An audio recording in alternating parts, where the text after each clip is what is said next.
मनुष्य की सबसे बड़ी भूल क्या है जिसकी वजह से वो दुखी रहता है?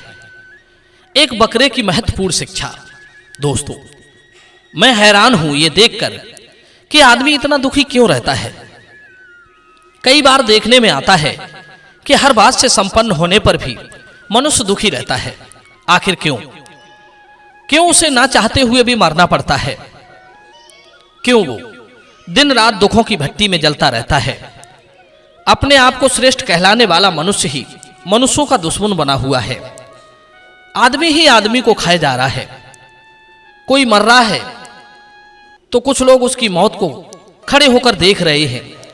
कोई स्वयं मार रहा है तो कोई किसी की मौत पर जश्न मना रहा है।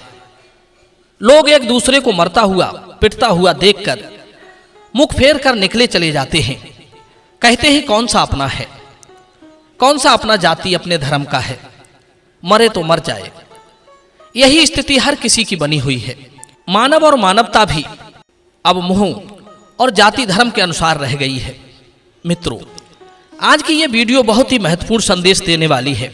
आपसे निवेदन है कि वीडियो का एक एक शब्द ध्यान से सुने। बंगाल प्रांत में एक स्त्री रहती थी जो बहुत बड़ी जादूगरनी थी। वो मुख्य मार्ग के किनारे सराय में रहती थी।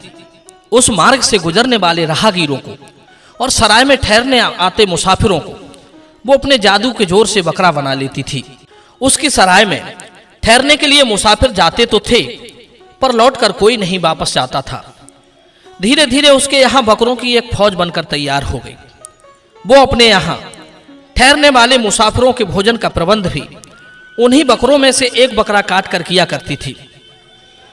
वो काटे गए बकरे का मांस उन मुसाफिरों को खाने को देती और स्वयं भी खाती थी, और अगले दिन उनको भी बकरा बनाकर अपने बकरों में शामिल कर लेती थी।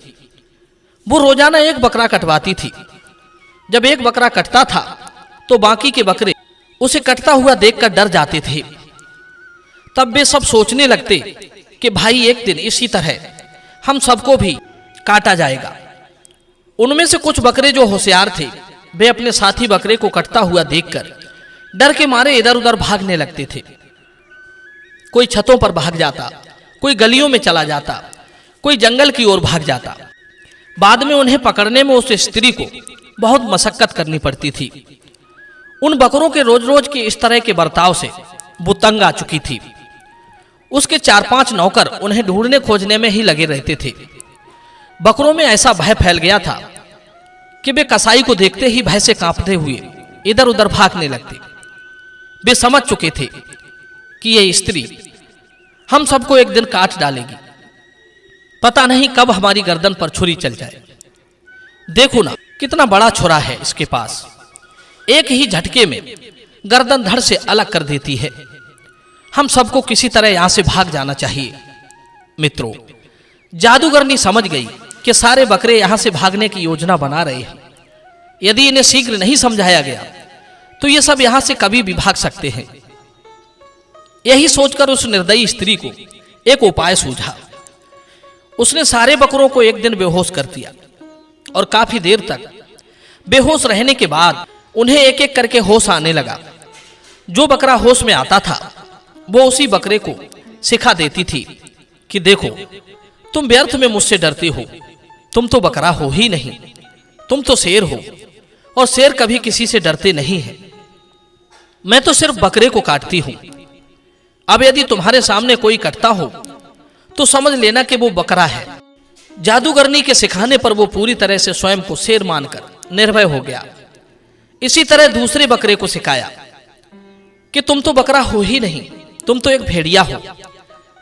तीसरे को सिखाया कि तुम एक चीता हो। इस तरह से उसने सारे बकरों को यह पाठ पढ़ा दिया कि वो बकरा नहीं है बल्कि शेर, चीता, भेड़िया है जो दूसरे जानवरों को मारकर खाते हैं। सारे लोग तुमसे डरते हैं, तुम्हें किसी से डरने की जरूरत नहीं है। यदि तुम्हारे सामने किसी पशु को काटा जाए तो यह समझना कि वो एक बकरा कट रहा है, तुम नहीं हो। मित्रों, मूर्ख बकरे इसी बात में अपनी शान से एक ही समझने लगे कि वो एक शेर, चीता, भेड़िया है जिनसे सारे लोग दहशत खाते हैं। उन्हें किसी को मरता देखकर भयभीत होकर भागने की कोई जरूरत नहीं है।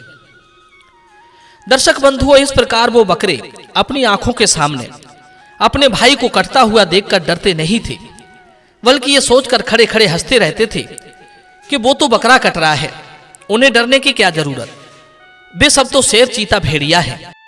अब तो जादूगर स्त्री और उसके नौकरों को बड़ा आराम हो गया। सारे बकरे एक ही स्थान पर खड़े रहते थे और वे उनमें से एक बकरा पकड़कर काट डालते थे। बकरों को यही लगता था कि हम में से कोई नहीं कट रहा है, कटने वाला तो बकरा है, हम तो शेर हैं। कोई समझता हम तो चीता है, कोई समझता कि हम तो भेड़िया हैं। हमारा कौन क्या बिगाड़ेगा, हमें काटने वाले को तो हम स्वयं ही नोचकर खा जाएंगे।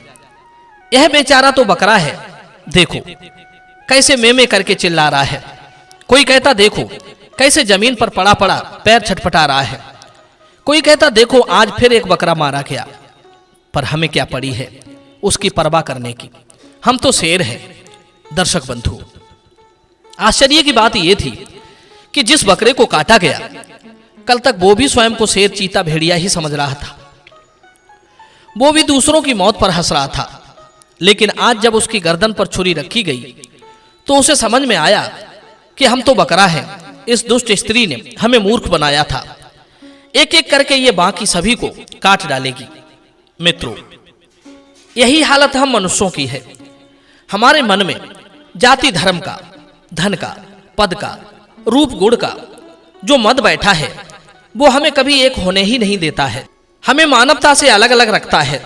हमें स्वयं का ही नहीं पता है कि हम सब एक मनुष्य हैं और हमें मिलजुल कर रहना चाहिए।